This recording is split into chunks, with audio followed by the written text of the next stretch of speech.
Foi uma grande experiência para mim esses 2 dias, está sendo, na verdade, e eu vou voltar para casa orando por vocês.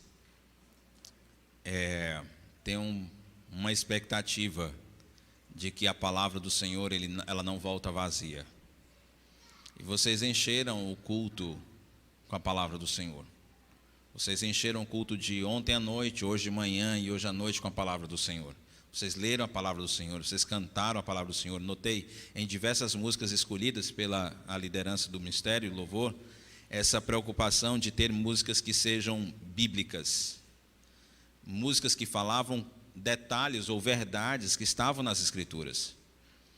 E se eu tenho uma esperança de que uma igreja mude, a minha esperança está completamente no Evangelho, está completamente na palavra do Senhor. Eu devo dizer para vocês que algumas emoções ficam burilando o nosso coração enquanto a gente está ouvindo a palavra de Deus. Algumas delas nos empolgam, algumas delas nos deixam constrangidos, e às vezes até a palavra nos deixa abatidos, quando ela nos confronta. Ela é como um martelo que esmiuça a penha. Às vezes ela nos deixa assim. Honestamente, eu não aposto muito nos sentimentos que você nutre durante a mensagem. Não aposto muito se você ficar muito alegre, muito empolgado com alguma coisa que eu digo aqui. Ou se você fica triste, constrangido por alguma outra verdade que foi mais contundente. Sabe o que eu fico esperando? É uma transformação que o Evangelho vai fazer na sua vida. E mais do que ouvir, pastor, a sua mensagem foi uma bênção. Eu espero ouvir assim, Senhor, pastor, a mensagem pregada mudou a minha vida. Todos vocês precisam, eu preciso que a palavra transforme meu coração, e vocês também transformem o coração de vocês. Faz muitos anos, eu acho que 6, 7 anos, eu não a conhecia. Ela era a irmã da irmã Helena da nossa igreja. A irmã Helena mandou uma mensagem pelo WhatsApp e disse: pastor, ela precisa conversar com o senhor. Acabou de descobrir que tem câncer. E ela não conhece a Jesus. Naquele tempo eu estava sendo provado e testado em relação ao poder do Evangelho. E eu queria de fato que Deus... A gente estava estudando já a capacidade da palavra de Deus de tratar problemas que normalmente eu só passava para terapeutas profissionais resolverem. E alguém me disse: Dário, estão ensinando em São Paulo a usar as Escrituras, a palavra de Deus, para tratar esses problemas. E eu comecei a buscar esse conhecimento bíblico de como a palavra de Deus podia tratar coisas que normalmente eu mandava para terapeutas. E uma das coisas que eles me desafiaram lá é crer no poder do Senhor. Toda a Escritura é divinamente inspirada por Deus, útil para o ensino, para a repreensão, para a correção e para a educação na justiça, a fim de que o homem de Deus seja perfeito e perfeitamente habilitado para toda boa obra. Fui desafiado com o que diz Tiago, capítulo 1, versículo 2, 3, de que tudo o que precisamos para a vida e para a piedade é resultado do conhecimento de Deus, vem de conhecer a Deus. E ele diz: Dário, você gostaria de crer nisso? E então aquilo ficou martelando na minha cabeça. E então eu fui conduzido a este caso de uma senhora que estava sofrendo muito, não conhecia a Cristo de fato. Claro, tinha toda aquela ideia de Deus que nós, pertencentes a um país cristão, temos. Mas nunca tinha tido um encontro verdadeiro com Jesus. E eu disse: eu vou marcar com ela. E marcamos para conversar lá na igreja. E aí então eu pedi para que ela me contasse o que ela estava passando. E ela contou toda a história dela. Envolvia não só um câncer, mas havia uma dor, uma doença no coração que a fazia ser amarga e fazia com que ela criasse problemas, tivesse problemas de relacionamento com vários colegas do trabalho. Então, naquele dia, Senhor, eu vou experimentar, eu quero experimentar a mais pura ação da palavra de Deus. Eu não vou explicar, eu vou pedir para que o Senhor, eu não vou aplicar, eu vou pedir para que o Senhor mesmo abra os olhos para que ela entenda as Escrituras.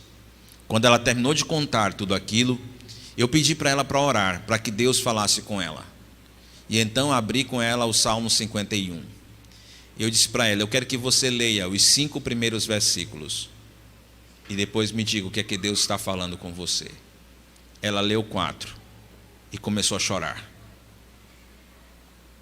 E quando as lágrimas caíam, ela dizia bem baixinho, eu estou entendendo, eu estou entendendo. Eu estou entendendo, e ela parecia estar muito tocada emocionalmente, porque ela não dizia mais do que isso. E eu não queria me meter, eu não queria dizer, diga alguma coisa a mais. Eu sei lá o que é que Deus estava fazendo com ela.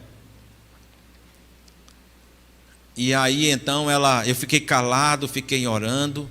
Aliás, eu disse para ela, eu vou continuar orando. E ela continuou a leitura do texto. Eu não disse uma palavra. E ao final do texto diz, eu quero entregar a minha vida a Cristo Jesus. Na semana seguinte, ela foi no trabalho e procurou um a um, cada um dos colegas que ela havia ofendido. E ela foi pedir perdão.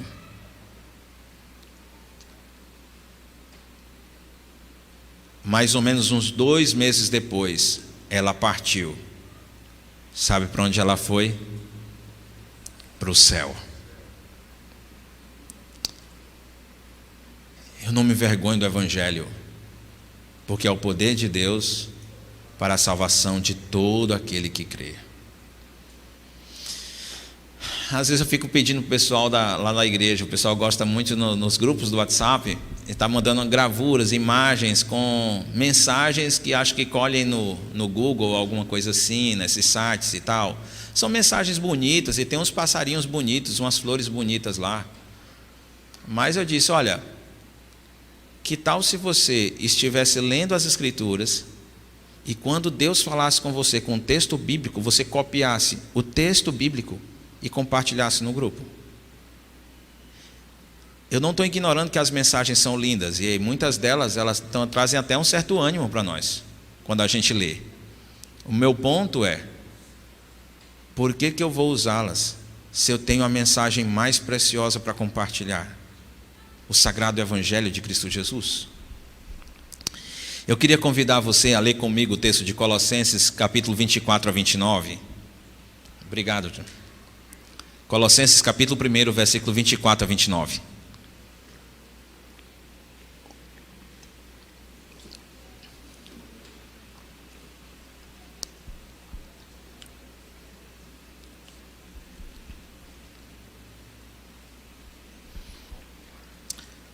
Agora me alegro em meus sofrimentos por vocês e completo no meu corpo o que resta das aflições de Cristo em favor do seu corpo, que é a igreja. Dela me tornei ministro de acordo com a responsabilidade por Deus a mim atribuída de apresentar-lhes plenamente a palavra de Deus, o mistério que estava oculto durante épocas e gerações, mas que agora foi manifesto aos seus santos. A ele quis Deus dar a conhecer entre os gentios a gloriosa riqueza desse mistério, que é Cristo em vocês, a esperança da glória. Nós o proclamamos, advertindo e ensinando a cada um com toda a sabedoria, para que apresentemos todo homem perfeito em Cristo.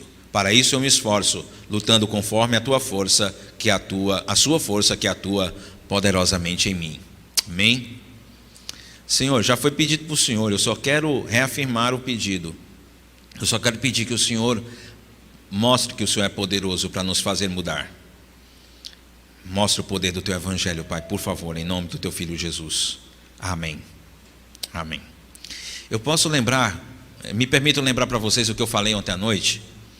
Na primeira parte de 1 Coríntios, de Colossenses, no capítulo 1, mostramos o que é que Deus espera de nós nessa vida, inclusive quando estivermos passando por sofrimento. É que nós tenhamos um perfil maduro, baseado em fé, amor e a esperança que gera as duas coisas, fé e amor. E aí nós mostramos como a palavra de Deus diz que nós vamos conseguir alcançar isso. É através de uma pessoa que explica o Evangelho sendo usado pelo Espírito Santo. E por que Deus decidiu fazer dessa forma? E por que Deus quer usar pessoas que pregam o Evangelho sendo usados pelo Espírito Santo de Deus? Por que Ele quer que as pessoas sejam maduras com fé e amor e tendo uma esperança que gera essas duas coisas? É porque Ele quer que a gente viva de forma digna do Senhor e em tudo nós possamos agradá-los. E nós mostramos que o texto fala de 4 coisas que são expressões de como agradar a Deus. E a última coisa é viver grato pela salvação. E por quê? E o que me faria ser alguém grato pela salvação? É você colocar Cristo na posição que Cristo tem que ter na nossa vida. E aí hoje pela manhã eu mostrei, ainda no texto de Colossenses, por que Cristo precisa estar acima de tudo e acima de todos. Porque nós fomos redimidos, ou seja, nós não sabíamos que estávamos presos. Deus nos mostrou que nós estávamos presos no nosso pecado e Ele usou Cristo Jesus para nos libertar das cadeias do pecado. Nós não podíamos dizer não para o pecado, mas agora nós podemos dizer não para o pecado. Alguém disse para mim assim: Dário, as pessoas nascem com livre-arbítrio. Eu disse: olha, na boa, de verdade não, porque as pessoas são escravas do pecado, elas só escolhem pecar. Livre-arbítrio tem quem é salvo, porque agora ele pode escolher não pecar. Ele pode escolher fazer tudo para a glória de Deus. Porque Cristo, o outro motivo é porque Cristo é incomparável. Então, Ele é a única pessoa que existe na face da terra, que pôde ser visto por nós há cerca de 2000 anos atrás, que é a imagem de Deus, a imagem perfeita de Deus. Ele é a pessoa que criou todas as coisas, ou seja, nada do que foi criado, que você consegue ver, foi criado sem o Senhor.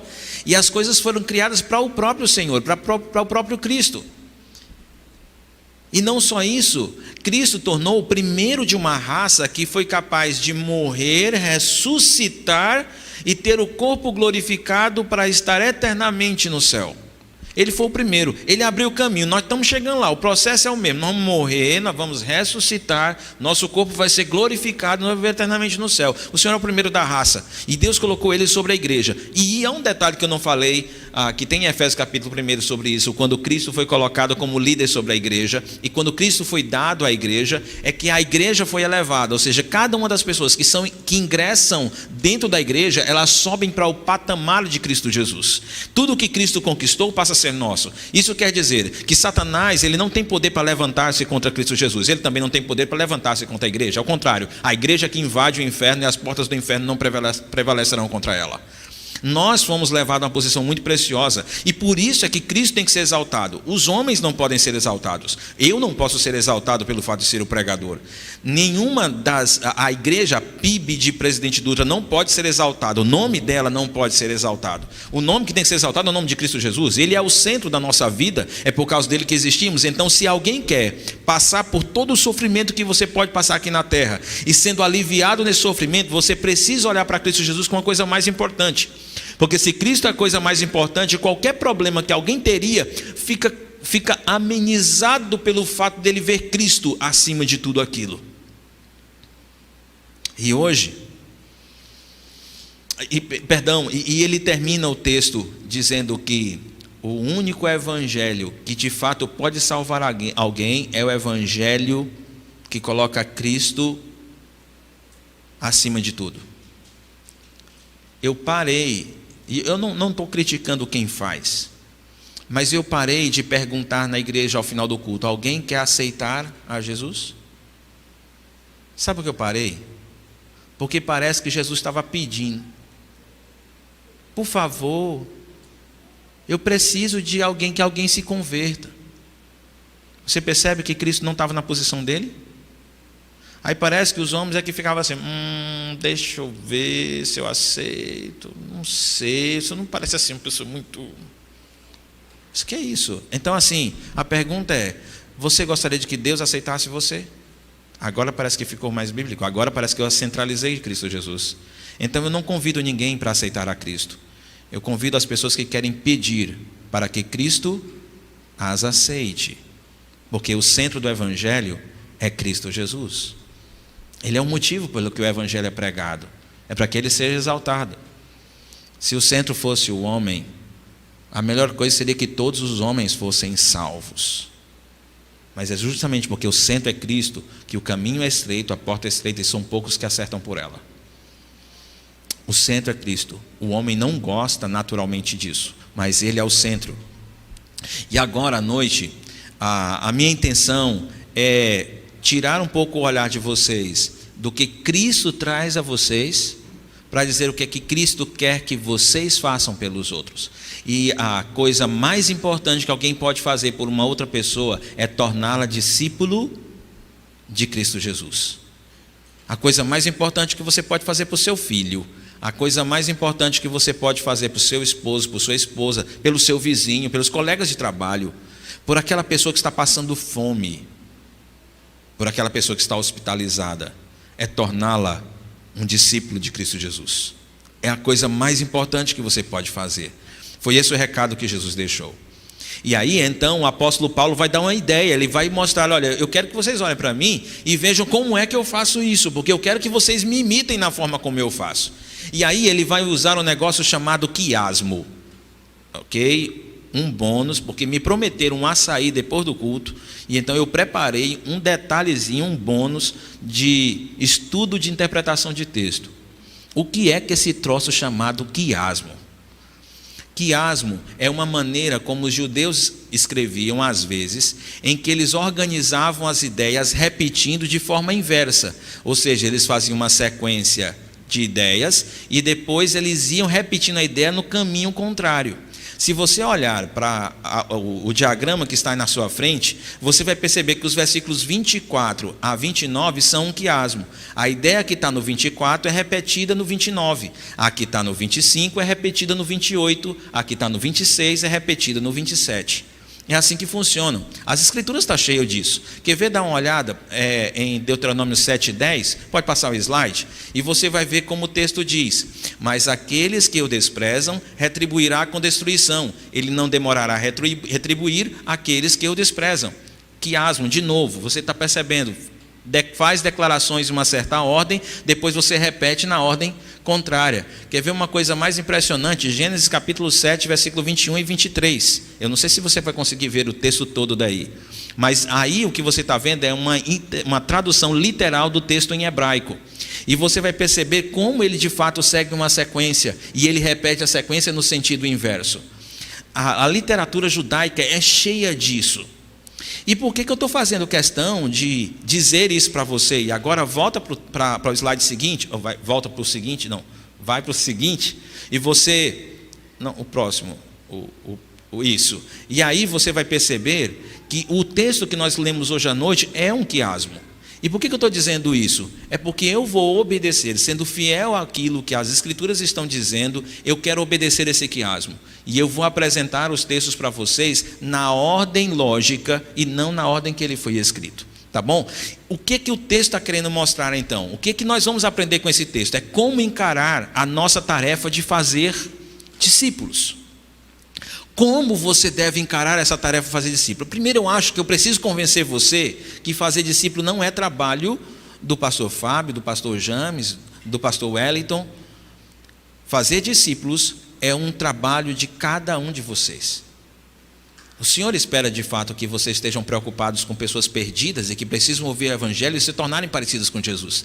O Senhor quer que você esteja preocupado com irmãos que são próximos a você, que você olha assim, poxa, eu gostaria de investir na vida de alguém para que ele crescesse e se tornasse mais santo e tivesse um ministério mais frutífero. Eu quero investir na vida deles. As Escrituras dizem que todos nós devemos fazer isso. Atos capítulo 1, versículo 8 diz o quê?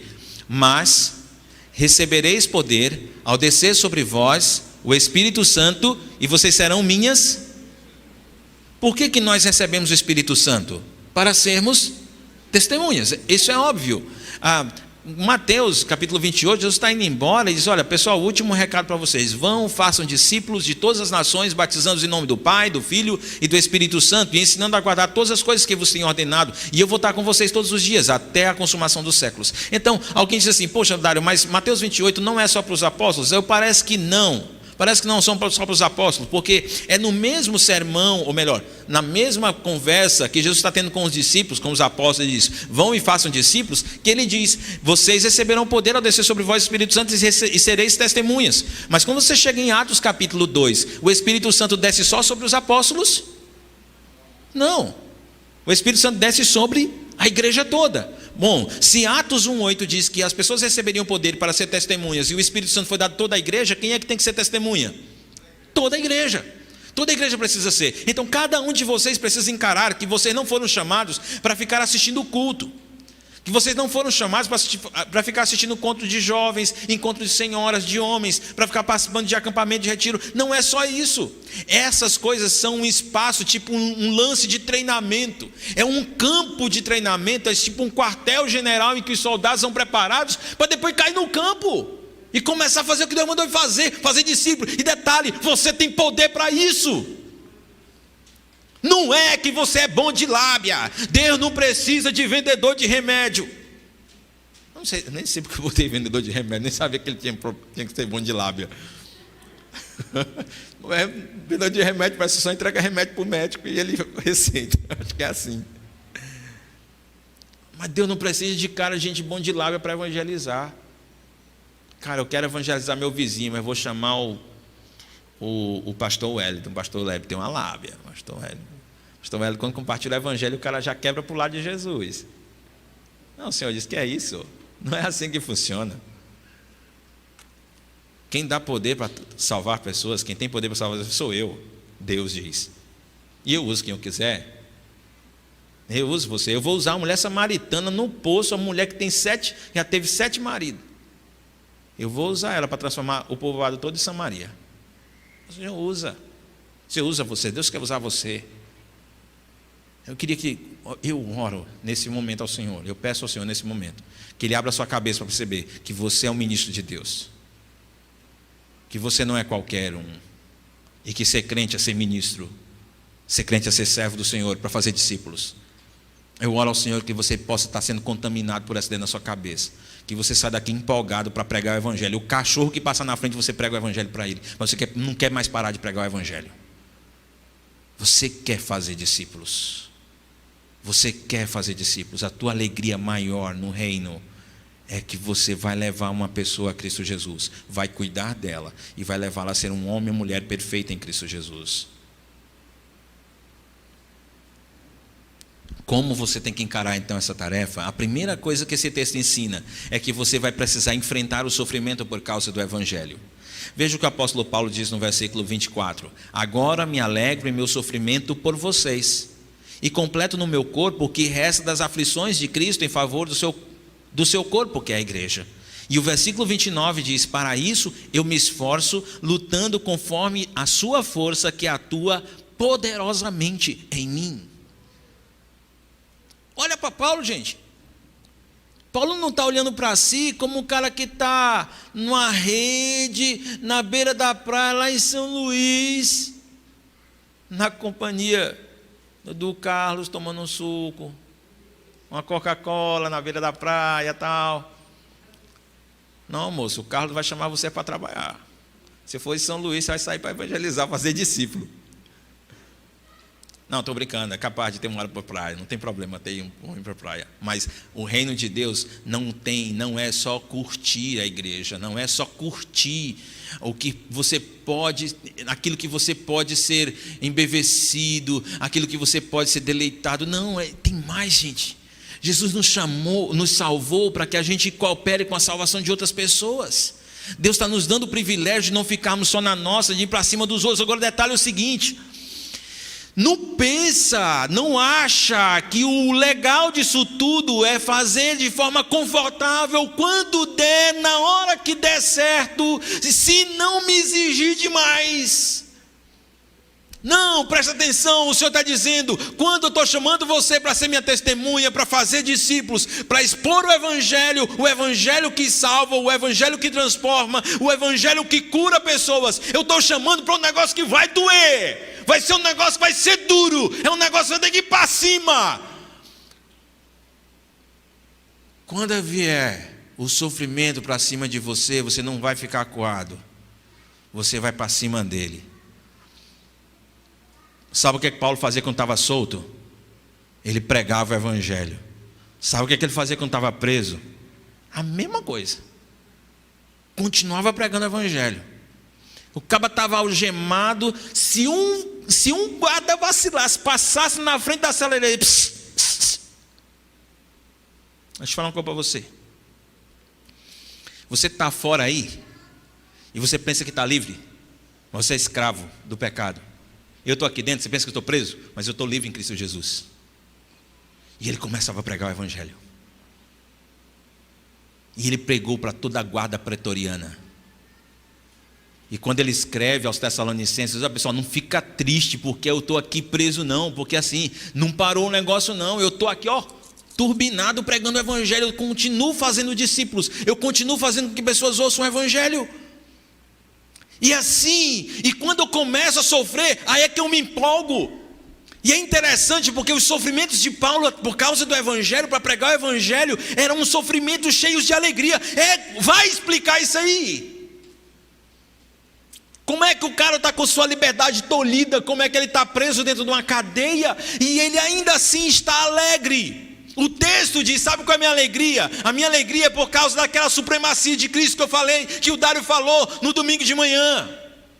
Sabe qual é a minha alegria? É porque o que eu tenho em mim é Cristo Jesus. E eu tenho no trono da minha vida Cristo Jesus. E Cristo um dia viu que eu estava cego sem perceber que era um escravo. E Ele abriu meus olhos, eu consegui enxergar que era um escravo. E quando eu me cheguei com o escravo, eu olhei para Ele e disse, eu liberto você. E Ele me salvou, Ele pagou o preço na cruz por mim, Ele me redimiu. Ele diz, agora tu vai para o céu comigo, agora tu vai viver. E eu estou preparando para você uma herança preciosa para entregar para você. E quando ele me disse isso tudo, ele diz, agora eu quero viver aquilo que Cristo viveu. Eu quero viver as bênçãos que Cristo viveu, mas também quero viver as aflições que Cristo viveu. Para mim é um grande orgulho, para mim é uma grande alegria passar pelo que Cristo passou. É possível expor Hebreus capítulo 11, a partir do versículo 32? Obrigado. Que mais direi? Não tenho tempo para falar de Gideão, Baraque, Sansão, Jefité, Davi, Samuel e os profetas, os quais pela fé conquistaram reinos, praticaram a justiça, alcançaram o cumprimento da promessa, fecharam a boca de leões, apagaram o poder do fogo e escaparam do fio da espada, da fraqueza tiraram força, tornaram-se poderosos na batalha e puseram em fuga exércitos estrangeiros. Houve mulheres que pela ressurreição tiveram de volta os seus mortos. Uns foram torturados e recusaram ser libertados para poderem alcançar uma ressurreição superior. Outros enfrentaram zombaria e açoites. Outros ainda foram acorrentados e colocados na prisão, apedrejados, cerrados ao meio, postos à prova, mortos ao fio da espada. Andaram errantes, vestidos de pele de ovelhas e de cabras, necessitados, afligidos e maltratados. O mundo não era digno desses homens e mulheres de Deus. O mundo não é digno desses homens. Quem está dizendo isso é Deus.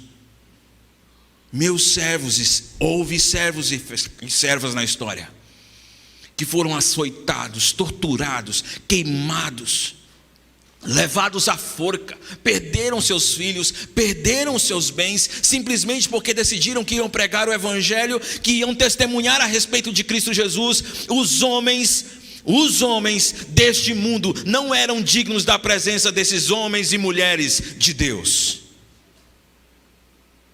Deus está dizendo para você, você faz parte de uma raça completamente diferente, um reino de sacerdotes. Vocês não são desse mundo, vocês não podem compactuar com o tipo de estilo de vida que esse mundo tem. Não amem as coisas que esse mundo ama, porque se você amar as coisas que esse mundo ama, o amor do Pai não está em você. Comece a amar as coisas do reino de Deus, dos reinos dos céus, porque é para lá que você está indo. Comece a desejar que vidas sejam salvas. Comece a desejar que o seu irmão na fé cresça. Comece a desejar que o teu irmão que está vivendo preso a um pecado seja livre, porque Deus tem poder para livrá-lo. Comece a pedir ao Senhor que use poderosamente o seu pastor. Comece a pedir ao Senhor que cure pessoas que estão doentes. Comece a pedir ao Senhor que crie um mover dentro dessa igreja, para que o Espírito Santo contagie vocês, para que vocês amem o reino de Deus mais do que amam qualquer coisa desse reino podre aqui da terra. Façam isso, queridos. Não há mais tempo a perder. Quanta alegria pode trazer uma noite de bebida e promiscuidade. O que se colhe disso? Ressaca. O que se pode colher de uma noite de adoração, oração e pregação da palavra? Um galardão eterno, um benefício eterno. Você já experimentou acordar um pouco mais cedo que o comum? Diz assim: Senhor, eu só vim aqui para a tua presença, eu não tenho pressa. Fala comigo, muda minhas paixões, muda meus valores, muda meus sonhos.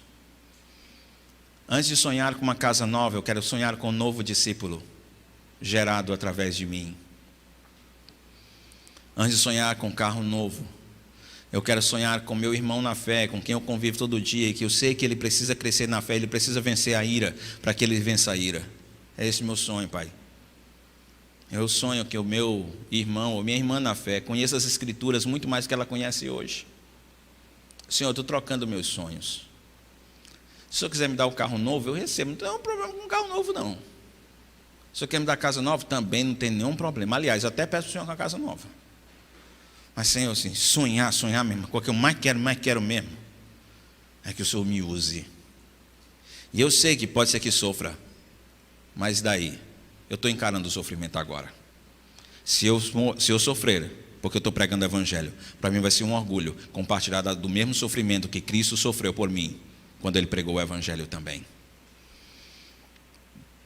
E qual é a sua capacidade? Ah, meu Senhor, parece que o Satanás é o cão. Parece que ele tem uma capacidade. Eu acho que, segundo Coríntios 4:4, eu posso não estar certo no texto, mas eu acho que é isso. O Deus desse século cegou o entendimento dos que não conseguem crer, para que não vejam a glória de Deus. E quem é que é a glória de Deus?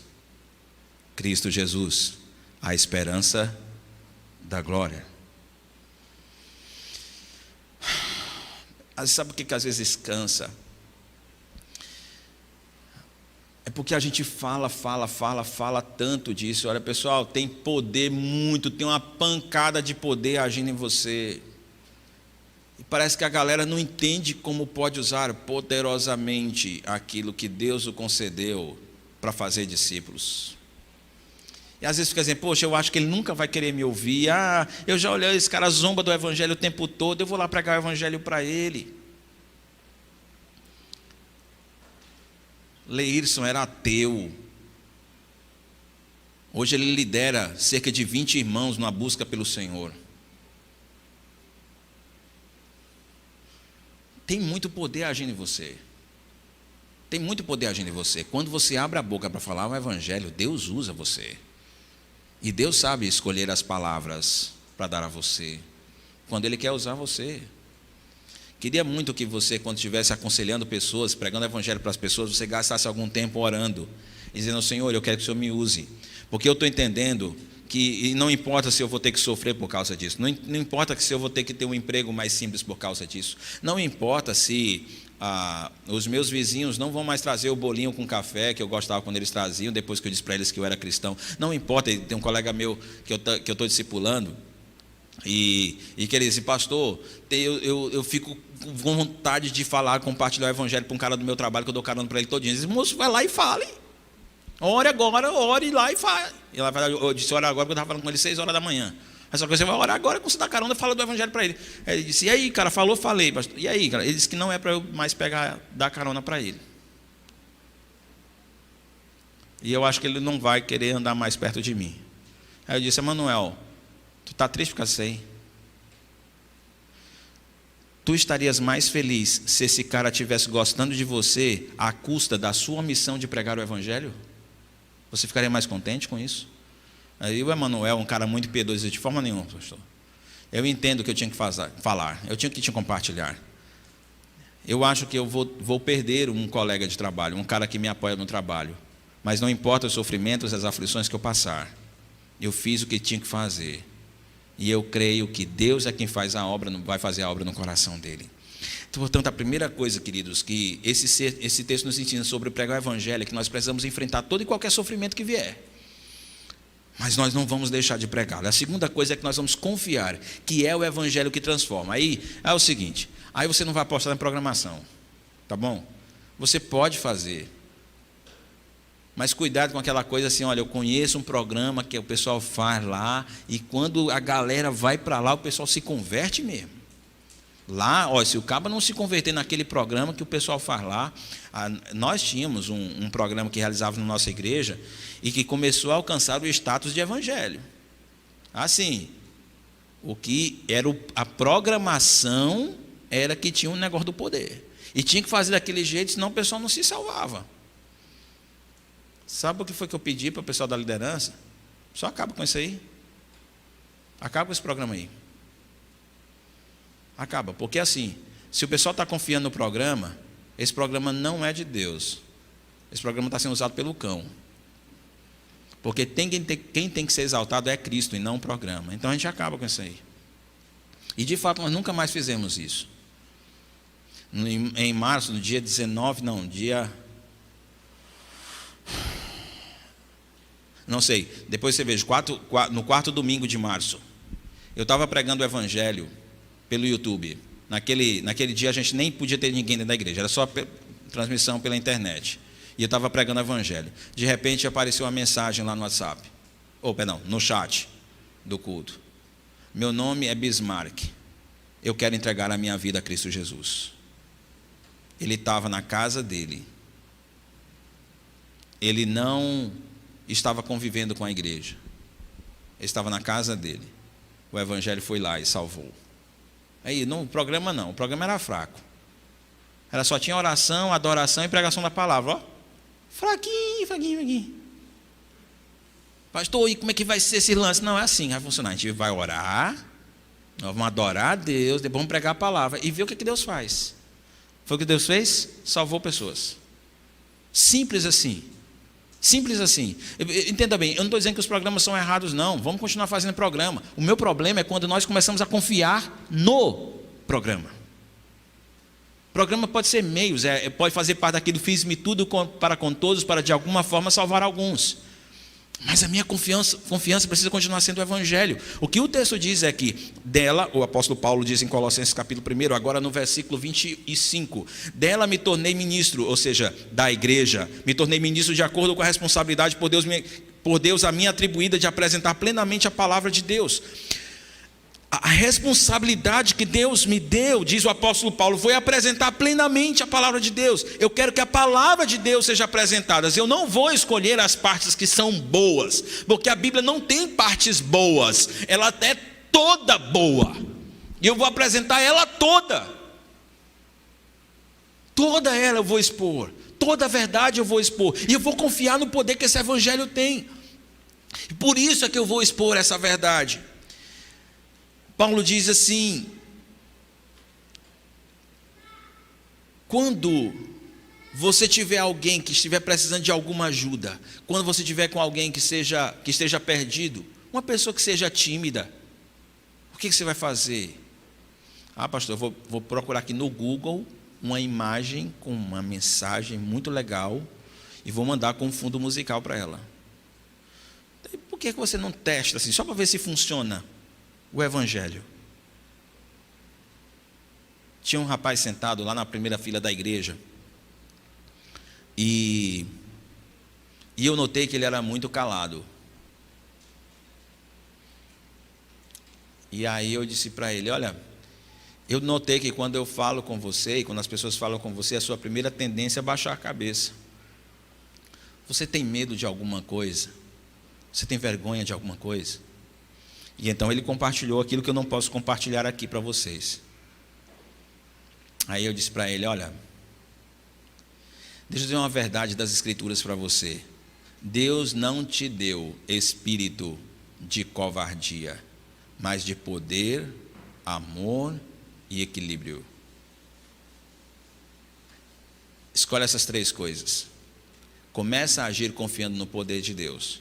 Começa a agir por amor às pessoas. E começa a tomar decisões sábias. E você vai perceber que o medo que você tem das pessoas vai desaparecer. Porque é isso que as Escrituras dizem. É isso que a palavra de Deus está dizendo. Então você sabe por que você é tímido. Você sabe por que você tem medo de olhar para as pessoas. É porque até agora você tem confiado muito em você mesmo. Você tem vivido muito para você mesmo. E você é um cara movido pelo que sente.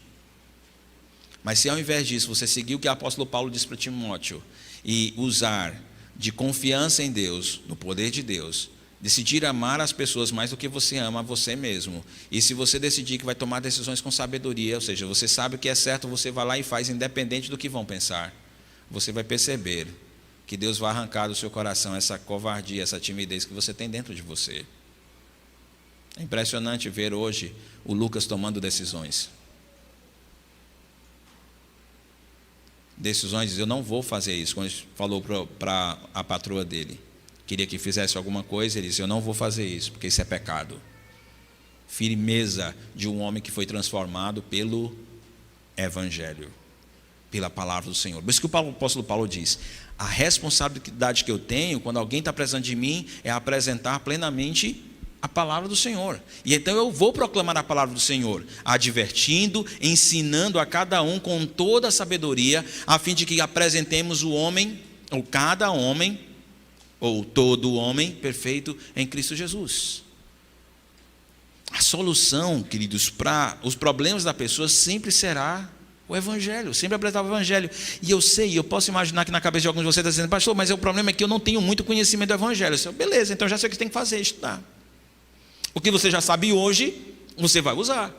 O que você tem hoje é João 3,16, você vai usar João 3,16. Mas você vai se comprometer de que amanhã você vai saber João 3,16 e mais alguma coisa. Porque cada coisa que você for apresentando, aprendendo, você vai poder usar aquilo para abençoar a vida de pessoas. E a melhor ferramenta que você tem, a melhor coisa que você tem para dar para as pessoas é o Evangelho de Deus. Por isso, aprenda o Evangelho.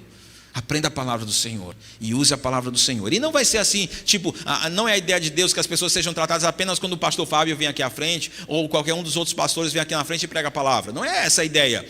Deus não quer que as pessoas sejam treinadas biblicamente no atacado. Deus quer que as pessoas sejam treinadas individualmente. A palavra que aparece aqui no texto, no versículo 28, é: nós proclamamos, advertindo, ensinando a cada um.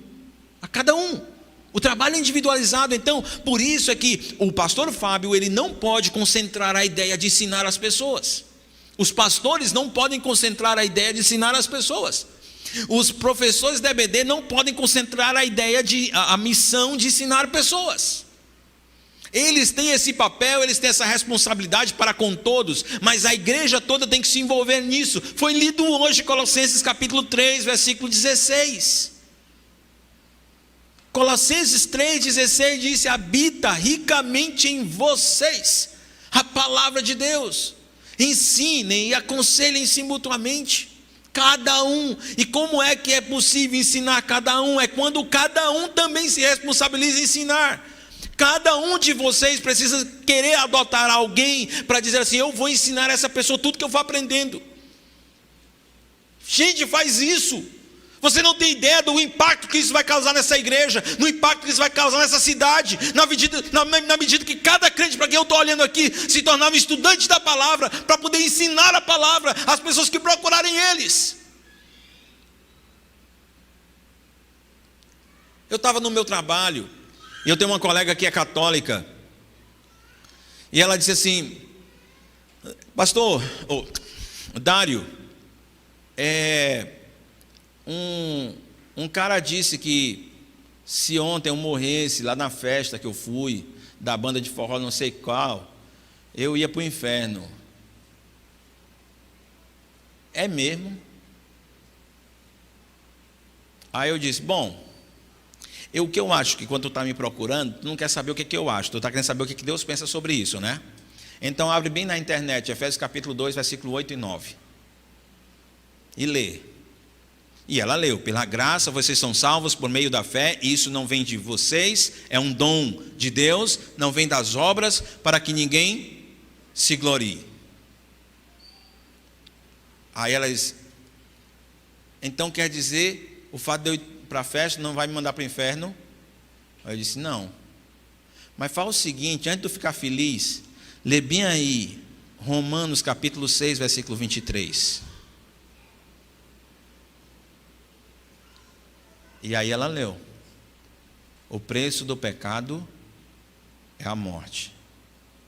Eu disse assim: esse substantivo, pecado, está no singular ou no plural? Ela falou no singular.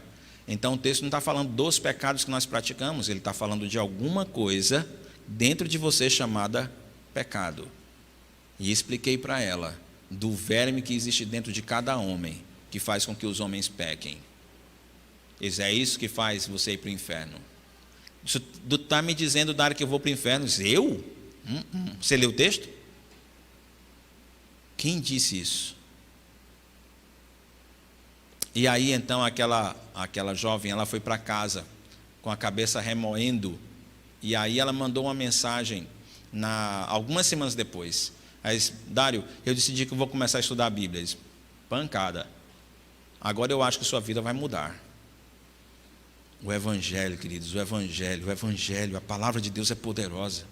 E nós precisamos ter esse cuidado individualizado com as pessoas, confiando na capacidade do Evangelho. É o Evangelho que transforma. E eu vou investir na vida de pessoas para isso. E o grande lance é que o alvo que eu tenho para o meu discípulo é que ele seja cada vez mais parecido com Cristo Jesus. Porque quando o texto fala aqui no final do versículo 27, no final do versículo 28, para que apresentemos todo o homem perfeito em Cristo. A ideia é cada vez mais parecido com Cristo Jesus. Lembra, Carlos, você citou Romanos 8, 28? Mas Deus age em todas as coisas para o bem daqueles que amam a Ele, daqueles que são chamados segundo o seu propósito. E aí ele vai dizer no 29 que tal propósito é que tais pessoas sejam parecidas com Cristo Jesus. Então Deus age em todas as coisas para que nós sejamos parecidos com Cristo Jesus. E você, como servo do Senhor, vai trabalhar para isso. Deixe-me concluir com o centro desse texto, o centro do tal do quiasmo.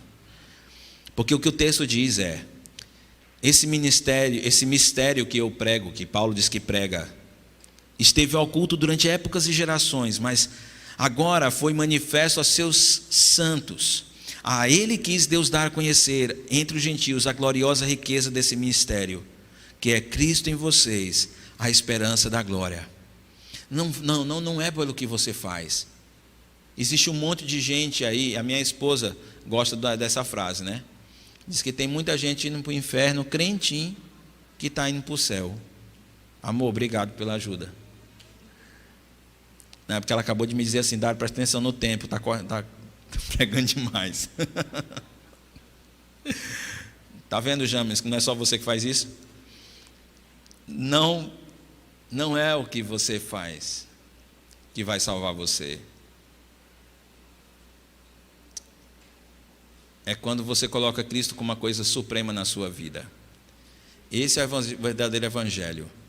Quando uma adolescente chegou para mim e estava empolgada porque as amigas estavam se convertendo, entregando a vida para Cristo Jesus, eu fiz uma coisa que normalmente um evangelista não faz. Eu disse assim: calma, não entrega a sua vida para Jesus. Ela disse: mas pastor, eu quero. Eu disse: não, tu está muito empolgada, mulher, mas eu acho que você não entendeu ainda para onde é que você está sendo chamada. Por que você quer entregar a vida para Cristo Jesus? Porque eu gostei, eu acho o pessoal aqui da Igreja Batista da Glória muito legal, os adolescentes são legais, eu quero participar do negócio com eles. Ele disse: pois é, por isso que tu não pode entregar a vida para Jesus ainda. Tu vai fazer o seguinte: tu vai andar mais com elas, elas vão ser tuas amigas, elas vão amar você. Mas sabe quando é que você vai entregar a vida para Cristo Jesus? Quando Cristo se tornar a coisa mais importante da sua vida. Ali você se rende, aí você vai ser muito honesta. Se Jesus não é a coisa mais importante da sua vida, a tua mão levantando é uma hipocrisia tamanha que vai enganar você por resto da vida. Aí é como minha esposa diz, você vai para o inferno crentinho que está indo para o céu. E eu não quero enganar você. Então eu gostaria de que você olhasse para meu Jesus, o Jesus que eu amo, e amá-lo exatamente como eu amo, talvez mais. Que você admire o Jesus que eu admiro. Porque quando o texto diz que esse mistério estava escondido, é porque os judeus não conseguiam compreender como é que um homem na cruz, morrendo, sendo maltratado por todo mundo, poderia ser o rei dos reis, poderia ser o filho de Deus. Isso não entrava na minha cabeça. Para os judeus, eles esperavam um rei glorioso que ia entrar em Jerusalém, bagaçando tudo, detonando os romanos, acabando com o sofrimento que eles estavam vivendo. Era assim que eles esperavam de Jesus. Agora Jesus entra de jumento, gente, não é assim que se entra em Jerusalém como um rei. Mas Senhor, não dá para isso aí. Só que Jesus diz, olha, tem um negócio que estava escondido deles, eles não conseguiam perceber. E agora eu estou revelando para vocês. Aquele que entrou no jumentinho era o Filho de Deus. E ele precisa ser adorado por você, admirado por você. Quando você admirá-lo, você vai render-se a ele. E aí sim, isso é salvação. É isso que você precisa levar as pessoas a fazer. Reconhecer a Cristo Jesus. Não é para o cara suportar isso. Mas eu vou ter que deixar minhas cachaças. Mas eu vou ter que deixar minha saliência. Não entrega a vida para Cristo Jesus, moço, porque você não entendeu quem Ele é. Diz para mim, se o cara está comendo um espetinho de 15 dias, eu vou precisar fazer um monte de esforço para fazer ele comer um pedacinho de picanha que acabou de sair do forno. Não vai, moço. Quando ele vê a picanha, ele larga o espetinho. Porque é óbvio para ele que picanha é melhor. Se o cara não está se agarrando a Jesus com prazer, com dedicação, com paixão, ele não conhece Jesus. Porque a pessoa, quando conhece Jesus, ele se empolga e ele diz, eu não quero saber o que esse mundo tem para me dar. Eu não quero saber o que o pecado está prometendo para mim. Eu prefiro as promessas do meu Deus. O que nós precisamos entender é que não dá para ficar barateando o evangelho. Jesus não estava com Miguel na cruz, meu irmão. Jesus estava salvando as pessoas da eternidade, do inferno, da eternidade com pecado, e levá-los para uma vida completamente diferente, com um Deus completamente diferente. Um Deus precioso e glorioso é aquele mesmo que abriu a boca e fez o sol aparecer. Aquele mesmo que chegou para a viúva e disse, o seu filho vai ficar em pé agora. E o filho ressuscitou. Não dá para ficar dizendo para o pessoal, olha, dá uma chance para Jesus, conversa. Tem alguma coisa errada, estão entendendo errado o evangelho. Não tem noção de quem é meu Deus. Meu Deus está dando a chance para nós.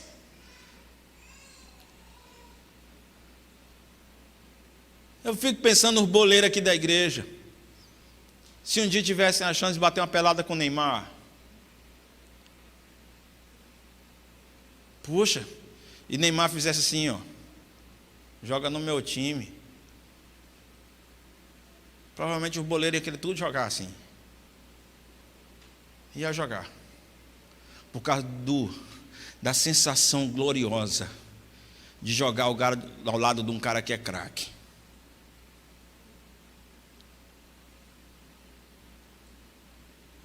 Por causa da sensação gloriosa de estar prostrado diante do trono do meu rei. Sabe por que o sofrimento dói tanto em nós? Por causa que parece que tem umas escamas igual do apóstolo Paulo nos nossos olhos, a gente não consegue compreender como esse trono é magnífico e como esse Deus está sentado no trono é magnífico.